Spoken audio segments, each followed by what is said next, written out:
எழுத்தாளர்னு சொன்ன இல்லைங்களா ஆரம்பத்துல, அவர் திரும்பவும் அவருடைய ஒரு புத்தகத்துல சொல்லியிருக்காரு. இப்ப இல்லைங்க, இவர் சொல்லி 20 வருஷம் ஆச்சு.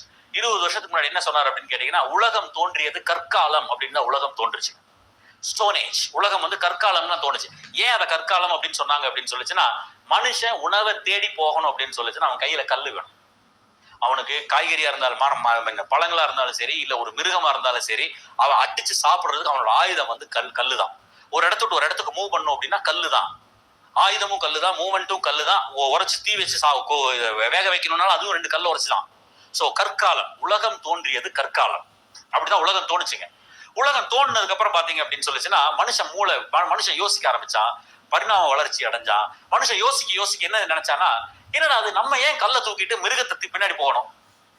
ஏன் நம்ம இருக்கிற இடத்துல நமக்கு வேணுங்கிற உணவை வைக்க கூடாது? நம்மளே நம்ம பக்கத்துல இருக்கிற காலி இடங்கள்ல நமக்கு வேணுங்கிற உணவை நம்ம ஏன் விளைவிக்க கூடாது அப்படின்னு சொல்லி மனுஷன் யோசிச்சான். உருவானது அக்ரி ஏஜ், விவசாய புரட்சி. கற்காலம்ல இருந்து மனுஷன் யோசிக்கும் பொழுது கிடைத்த பரிணாம வளர்ச்சி தான் அக்ரி ஏஜ், விவசாய புரட்சி.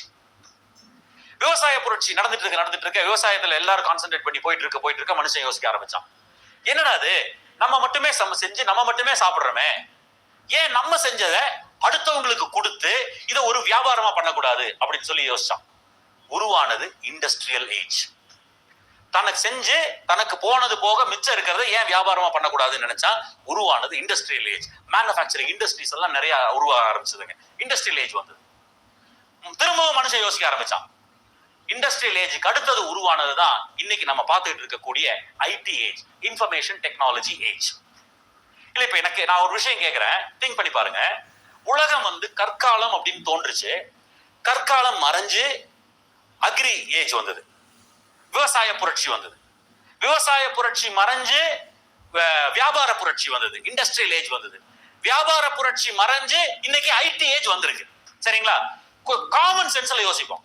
எங்க ஸ்டோன் ஏஜ் கற்காலம் உருவானது மாறிடுச்சாமா, அக்ரி ஏஜ் உருவானது மாறிடுச்சாமா, இண்டஸ்ட்ரியல் ஏஜ் உருவானது மாறிடுச்சாமா.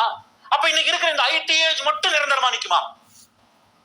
உலகத்தில் நிரந்தரமான ஒரு விஷயம் இருக்கு அப்படின்னா அது மாற்றம் மட்டும்தான். கரெக்டா? மாற்றம் ஒன்றே மாறாதது. அப்ப ஸ்டோன் ஏஜ்ல இருந்து அக்ரி ஏஜ்னு மாறுச்சு, அக்ரி ஏஜ்ல இருந்து இண்டஸ்ட்ரியல் ஏஜ்னு மாறுச்சு, இண்டஸ்ட்ரியல் ஏஜ்ல இருந்து ஐடி ஏஜ்னு மாறுச்சுன்னா கண்டிப்பாக ஐடி ஏஜ்ல இருந்து ஒரு மாற்றம் வருமா வராதா? இப்ப சொல்லலைங்க, ராபர்ட் கியோசாகி 20 வருஷத்துக்கு முன்னாடி சொல்லியிருக்காரு. What next? Next is going to be network age. இன்னைக்கு நம்ம செஞ்சுட்டு இருக்கக்கூடிய இந்த வியாபாரம் தான் அடுத்த தலைமுறை வியாபாரம் நெட்வொர்க் ஏஜ். அதுதான் நெட்வொர்க் வியாபாரம்.